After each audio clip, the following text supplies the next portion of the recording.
generally when I read a review, it tends to feel like, and it can be a favorable review too, although it's easier to not take note of this in that case, but it just seems like that the first purpose being served is good copy, and that the second purpose being served is actually delivering information or a clear, good, cogent opinion.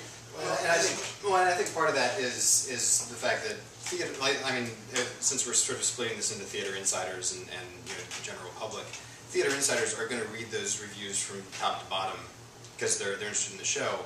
But for anything, whether it's theater criticism, whether it's hard news, whatever it is, the writer has to draw the reader in.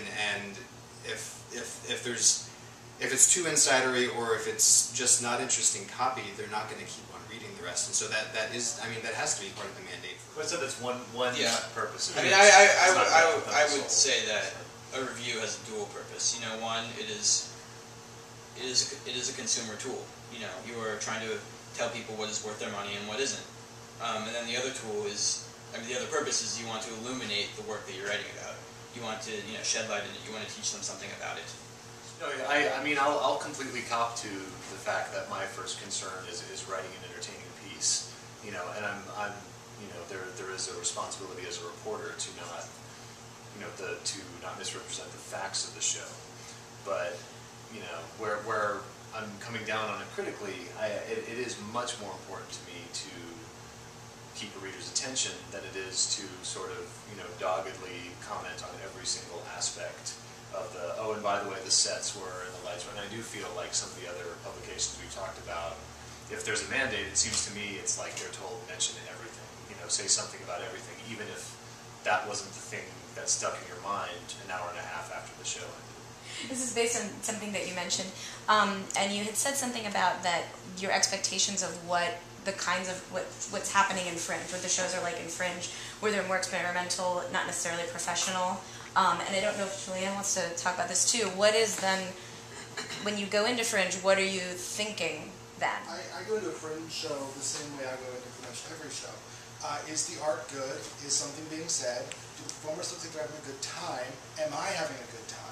Same show I go to. Yeah, one of the things that we talked about in the blogger training that Julianne just mentioned that we did in this very room actually a few weeks ago was to encourage people to evaluate a show against what it was attempting to do, and that's different for each show. You consider what the artist's intent was, if that's discernible to you, which it should be, and whether they were successful at that. I think everyone who's been going to a lot of shows at this Fringe for a long time knows that there's a huge diversity of shows, ranging from completely off the wall or avant-garde to very traditional dramas or one-person shows, magic shows. It's a really wide range. So myself as a reviewer, I don't go in with any Fringe baggage or I expect a Fringe show to be X. I expect it to be a show and beyond that, I'm open to whatever is going to be on stage. Yeah, what are the two things that worked for each of you the most, that have worked for each of you the most so far this year? Shows? Yeah, or aspects of shows or things about the festival. Two things that have surprised you and worked for you. The sheer amount of audience participation. A good 70% of shows I've seen have had some form of audience participation. Should critics participate in shows? You mean when it's an audience participation? No, I don't think they should. But then, how can you say you've experienced the show? If the intent is to bring in the audience. Well, if it's the kind of participation where you could possibly have lines, that did happen to some audience members. Unfortunately, I sat in the back, so they didn't call on me. But there's different kinds of audience participation. There's a show that I know that there's one magic show that's been playing, and then there's a show where people have lines where not everyone is going to have that exact same audience participation experience. And then there's a show like Priscilla Dreams The Answer yesterday, where everyone gets handed out bubble wrap, and they're supposed to sort of pop the bubble wrap when people on stage are walking around in bubble wrap. That's sort of an everybody participates as opposed to a very focused participation. volunteering for it is okay. If you're writing a review, like say maybe musical spelling bee, not a Fringe show, but I wrote about that first. I think for me to have volunteered to be one of the spellers and written the review wouldn't have been okay. And thankfully Sue Palka, the weather lady, was there, and she was hysterical. I mean, they didn't need me. But if that theater company wants to say, will you come back as a guest after the review runs, I think that's a different kind of thing. There have been 2 incidents that I know of at this festival where critics have been targeted for participation. I was at Cicely Gwendolyn, which is a wonderful show, but it's all audience participation, 2 women coming out to basically interview the audience. They're time travelers, it's great. But there were like 6 people there, and I think 2 or 3 of them were press. And so I'm sitting there and I'm writing my notes, and they're standing next to me talking about my notes.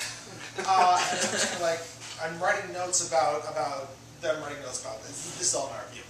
But, and then I heard about Assembly Required, I think it was, where they snatched the notebook out of somebody's hand. From this man. And there it goes. Yeah, that's ass cheeks in your face audience participation. But what did you do? Well, I'd watch my book go onto the stage and then be summarily smushed by the flesh, and then return to me. Should critics be tweeting like Immediately before the show is over? Yeah, I mean that question sort of interests me more about like theater in general. But do you think it's appropriate at Fringe?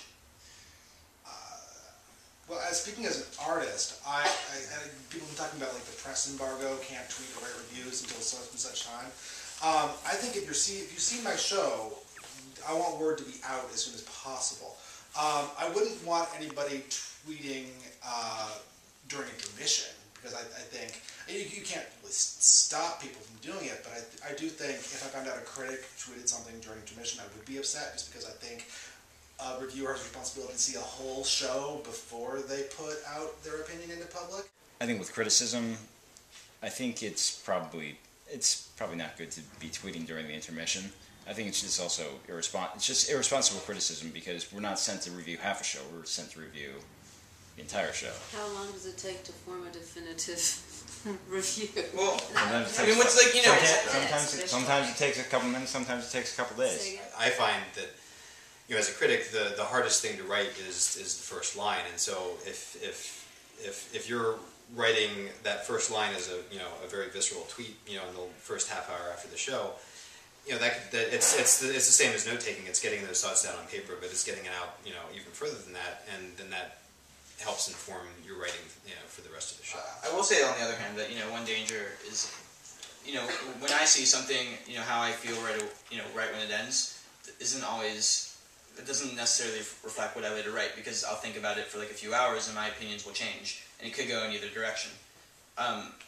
So, I mean, I think just part of it is, possibly not being afraid to contradict, the sort of, visceral reaction. Yeah, you need to not have a vanity about it. You need to be able to admit that you don't process things fast enough where you want to live for the rest of your life with what you said 10 minutes after. Good luck not after living it's for the over. rest of your life with whatever you But I say. mean, I think that's what when people try to differentiate art from entertainment. I mean, I think that's a dead giveaway if that question matters to you. I mean, if it's entertainment, you know how you feel about it pretty much right away, and if it's art, you probably don't. I mean,